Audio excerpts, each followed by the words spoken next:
nós temos uma atividade que nós chama Chape de Lucha.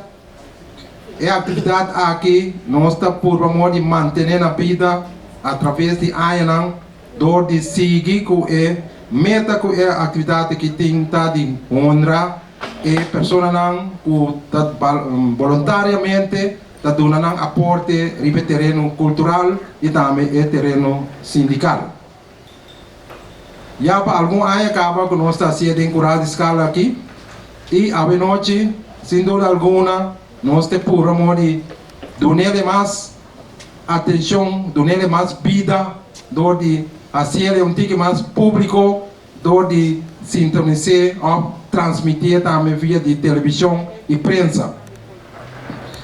Meta de escala está para honrar pessoas que estão dando aporte ora que não na vida. Nós não guarda ora que a pessoa aqui falece e para nem momento vai visar a pessoa que faz tal coisa, está bom, ela dá seu empurro, a pessoa já acaba, a pessoa mesmo pode sentir a vibração e dulçura ora com ele guarda honrar ou comemorar com ele está sentindo.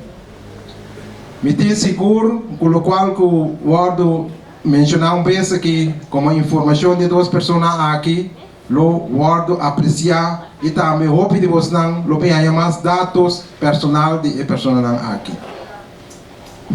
Escala espera que a atividade que nós vai seguir organizar tem aí não que também lo guardo apreciar e também aí vocês não sustém como comunidade, para assim nós também sentimos bom den sentido de organizar algo para a comunidade, para assim essa aqui guardo ter na vida, foral a cultura e a história de Bonaire. Nós estamos ricos na história, o PN não sabe, mas uma vez por três essa aqui delante, o PN da bisa já, essa aí também tem, nós não sabemos isso aí, mas como vai bem, mas tem grupo, ou mas tem departamento que está seguindo manter essa aqui na vida.